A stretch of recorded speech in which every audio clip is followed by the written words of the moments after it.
Let's try out one more problem here. Two cars start off 500 miles apart. You can see that car A, car B are initially quite far. Car A is to the west of car B, so we start going up is never eat soggy wieners. We're definitely to the left here. This is the west. West is the best.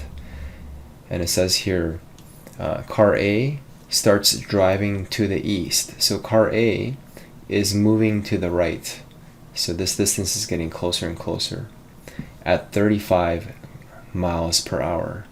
So we have to remember that we're talking about the velocity is 35 miles per hour. At the same time, car B is driving south at 50 miles per hour. So this car is not moving to the left. This car B, which is over here initially, it's moving down at a velocity of 50 miles per hour. So it's forming a right triangle here. After 3 hours of driving, at what rate is the distance between the two cars changing? This is a related rates problem. Is it increasing or decreasing? So let's think for a sec here. After 3 hours later, we can calculate how much distance is covered. The classic physics formula, distance equals velocity time. So when you're talking about the time is going to be 3 hours at a velocity of 50 miles per hour, you multiply them. 50 times 3, and the y value is going to travel 150 miles. Now what about the sideways motion? Distance equals velocity time.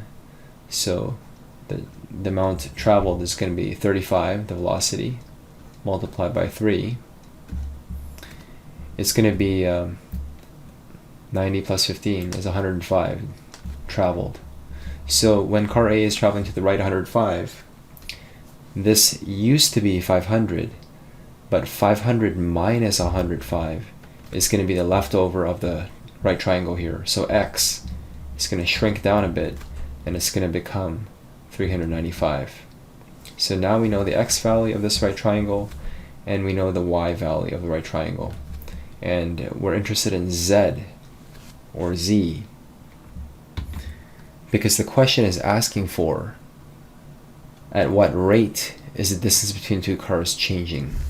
The question is asking for z prime, which is also known as dz dt. Find the rate of change of z with respect to time. So again, read the question again, and you realize that the question is asking for dz dt, or z prime, and you always take a step back. Forget the derivative, just focus on z here. What's the relationship between x, y, and z? And this is where you have to pull a little trick under your sleeve and recall Pythagorean theorem.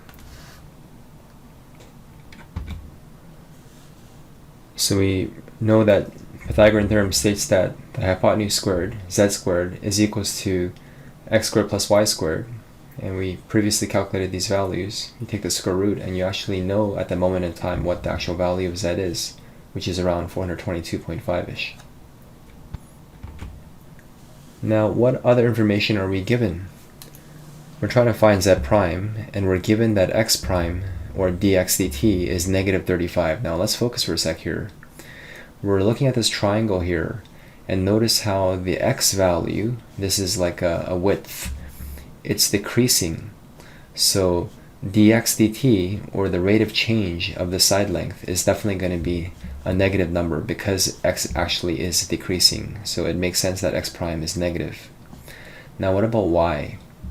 Y here, the car is moving, the length of y is increasing, so that's why y prime is going to be positive 50. Why 50? Because that's the rate of change. 50 miles per hour is the velocity.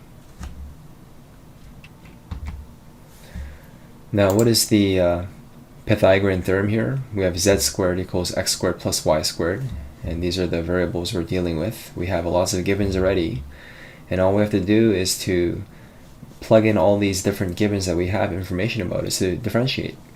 And we're going to use implicit differentiation. So we're going to take the derivative using power rule. The 2 drops down, 2z to the 1, multiply the derivative of the inside, which is going to be z prime. We're taking the derivative with respect to time, and because we're finding the dz dt and not dz dz or dx dx, we're going to have to stick on the chain rule. So similarly, using power rule, the derivative of x squared is going to be 2x to the 1 times x prime. X prime is the same thing as dx dt. And so we do chain rule again for y squared, so it's 2y prime. Don't forget that y prime, don't forget the primes. So we have this nice equation here. We're going to divide each part by 2. And so, as you can see, I canceled out the 2's. And here the work is shown, z prime multiplied by some number. And that number happened to be z, which we previously figured out in the past. And as you can see that there's other numbers here which we all figured out before. Just substitute, plug it all in, and we're going to have the answer just using basic algebra. And the final answer is negative. And let's see if z prime indeed is negative. Think of z as this hypotenuse length here, and as car A is moving to the right, yes indeed, the actual length happens to be getting shorter and shorter, so therefore the z prime is expected to be negative, the rate of change.